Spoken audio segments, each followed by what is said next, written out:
Hello friends. Right at the outset, we have to note that there are three essential ingredients of prior valid informed consent. They are number one, disclosure. It amounts to disclosure by the medical practitioner of the entire information to the patient with respect to the treatment or the surgery.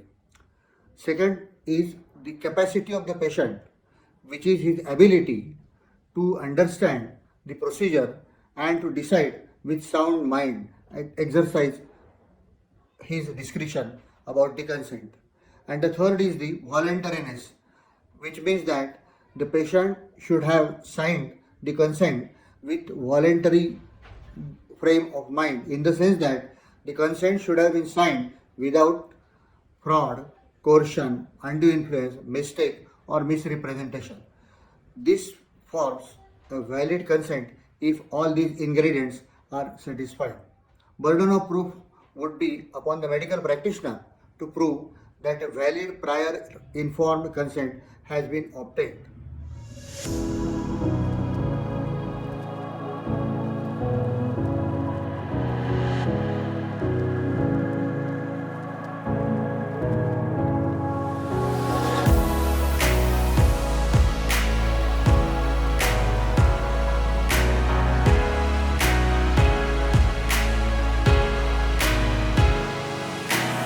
In 80s or even prior to that, the doctors were very close with the patient.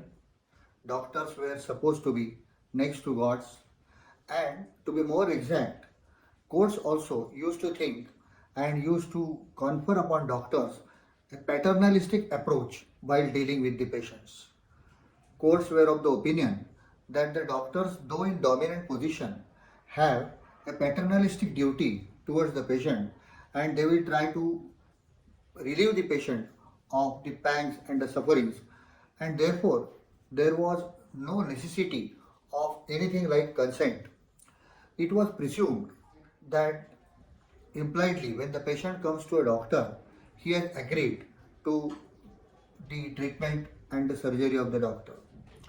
But now, after this Consumer Protection Act, after the commercialization of the medical profession, it has become imperative that the express prior written consent is now mandatory to safeguard the interest of the medical practitioners. I have seen in 80s or even prior to that, the doctors were having very close and emotional relationship with the patients. I have seen one doctor, Dr. Avinash Vengsarkar, who was a well-known cardiologist and head of the department of cardiothoracic department of KM Hospital, Bombay. Prior to that, he was in Texas for 6 years. And I have seen him examining the patient.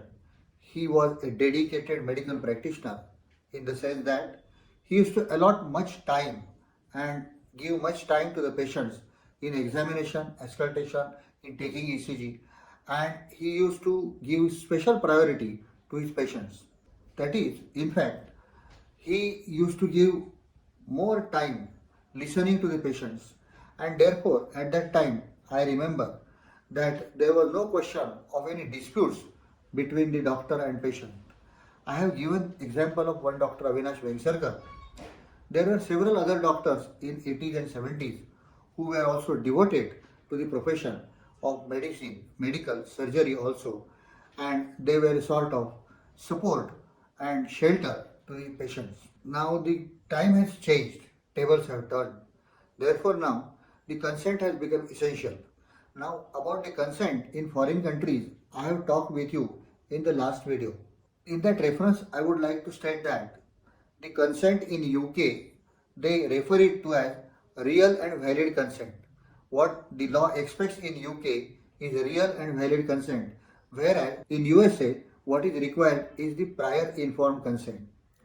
Now, Indian courts and Indian Medical Council and all these important associations, even the consumer associations, they are expecting that the prior written informed consent should be there on record. What is necessary for this?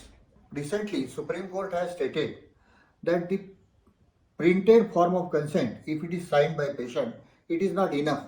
It is not enough in the sense that it does not mean that the patient has fully followed the contents in the form. It is not a routine procedure. It is not a routine factor. You have to convince the patient about the possible consequences, about the possible results, about the alternative therapies, about the risk involved. So all these factors should be covered in the clause of the consent. It is very important to note that consent is one of the most important legal documents for the medical practitioner upon which the entire case is based. So the consent should state in clear words, the consent form should state in clear words the name, address, age, the prior history, etc. and the presence of the witnesses, that is the close relations who are with the patient. The signature of the patient should be obtained after properly apprising the patient of all the possible consequences, the nature of therapy, then the alternatives available and the risk involved, and thereafter you should obtain on the consent form itself that he has fully followed what the doctor has told him. And actually it should be done not only on paper, but it should be done really by allotting special time for this purpose. It is not a mere procedural matter. Moreover, the consent should be signed by the party concerned or the patient concerned. It should be attested by witnesses who are accompanying with him, and the date should be there, and the consent should state in clear forms.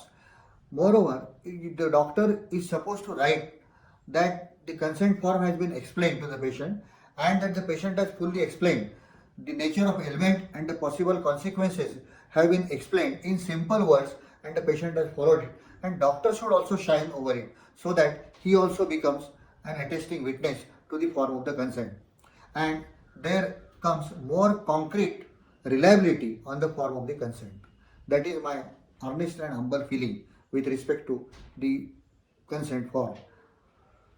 Now, with respect to the cases on consent, Indian law is very clear. Previously, there were no actually citations or ruling, but now in Indian High Court, High Court of Kerala, Indian Supreme Court, they have made very recent case laws.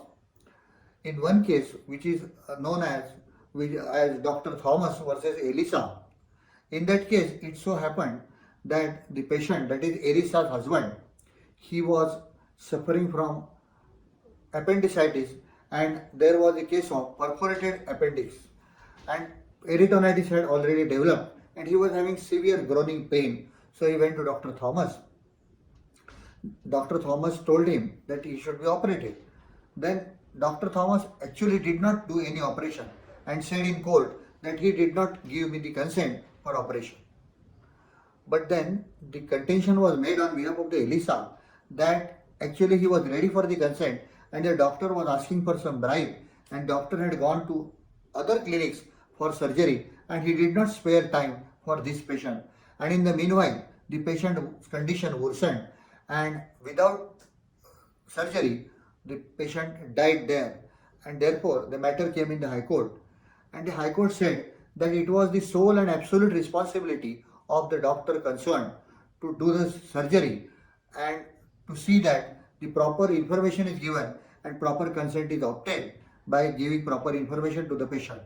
Court did not think it proper that the doctor was waiting for the consent, because in such situations, when there is an emergency, actually there is no necessity of consent. Actually, the doctor has power, doctor has a right, doctor can proceed for the operation even without consent in such emergency situations. So in this case, it so happened that for want of consent, actually the doctor did not do the operation, but ultimately the High Court was convinced, and High Court actually charged him with the negligence charges and made him to pay compensation to the patient. Then there is another case wherein actually the appendix was suspected. After opening the abdomen, the surgeon found that the gallbladders were inflamed and the appendix was okay. There was no problem with the appendix. And he removed the gallstones and the gallbladder also. In that case, the court held that actually the consent was only for appendicitis and therefore he should not have removed the gallstones. So the consent is limited to the particular operation or to the particular procedure. It can be said to be like this. Then there is one celebrated case, historical landmark case of Indian Supreme Court. It is Sahira Kohli versus Dr. Manchanda. In that case, it so happened that the Sahira Kohli, she was unmarried and she was having severe bleeding, menstrual bleeding. She went to Dr. Manchanda for consultation. Doctor said, you do the ultrasonography and come on the next day. On the next day, doctor told her that it is necessary to do diagnostic laparoscopy and laparotomy may be needed. And she was taken inside the operation theatre. Inside the operation theatre, general anesthesia was given, and thereafter seeing the position inside, the Dr. Manchanda, she felt that the uterus, fallopian tubes and ovaries should be removed as they were in very bad state. And therefore, she sent her assistant out of OT and asked the mother who was sitting thereby by the side of the OT to obtain consent and to give proxy consent. On the strength of that consent, she removed fallopian tubes, she removed ovaries, and she removed uterus also. Thereafter, it so happened that even the person who was about to be married to Samira Kohli, he refused to marry because her reproductive organs were removed. And the matter went to the court because in the meanwhile, the Samira Kohli had to suffer lot of pangs, lot of suffering, and she had to be put on hormonal therapy. And even the doctor who put her on hormonal therapy, he went to the court saying that she became mentally unstable because of the removal of the reproductive organs. Naturally, when the matter went in the National Forum of Consumer Redressal Forum, the Consumer Redressal Forum thought that what doctor did was very right. But the matter ultimately, when it reached Supreme Court turned down the decision of the National Forum and said that the diagnostic procedure was to be only carried out and the consent was only with respect to the diagnostic purpose.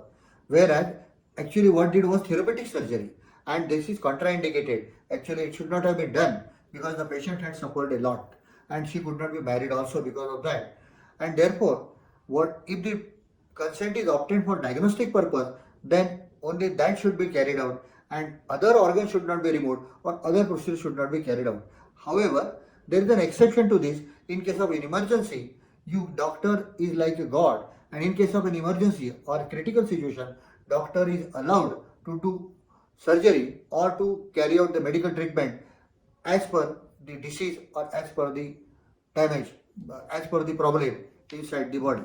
Therefore, that there is a necessity of consent these days, and it is also important to see side by side that Article 21, why it has become necessary. Article 21 of the Constitution stipulates and says that there is a fundamental right of every citizen to have life and liberty, and therefore this right of life, right to life, is linked with right to get good health, right to get good medical help, and all these things are related to that. And therefore, my suggestion to all my doctor friends would be that whenever it is possible, you try to take the consent in proper fashion. It should be prior written express consent, informed consent also, in the presence of the witnesses, to be signed by you also, and it should state in all ways the possible consequences, the surgery that is to be done, the medical treatment that is to be given, to be administered, like that only. In such cases, when there is a proper consent form, then the doctors are likely to be protected and their interests are likely to be safeguarded in the court of law, and there is no risk to the medical practitioner if proper procedure is followed, proper legal procedure is followed.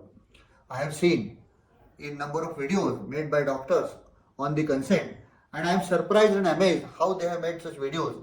In those videos, the doctors have tried to project in such a fashion that if a tooth is removed, the patient, and if there is no consent, and if it could not be obtained, the doctor will be liable to pay rupees 10 lakhs. It is all exaggerated. It is not very easy for the patient to get compensation so easily from the doctor, because there are other criteria also, and those criteria have to be fulfilled. Therefore, I feel that such videos of other doctors are trying to create fear psychosis in the mind of doctors, and they need not be relied upon. If the doctor is ethical, if the doctor is clear in his views and notions, then there is no harm to him, there is no risk to him. He is free from all these consequences and the legal procedures.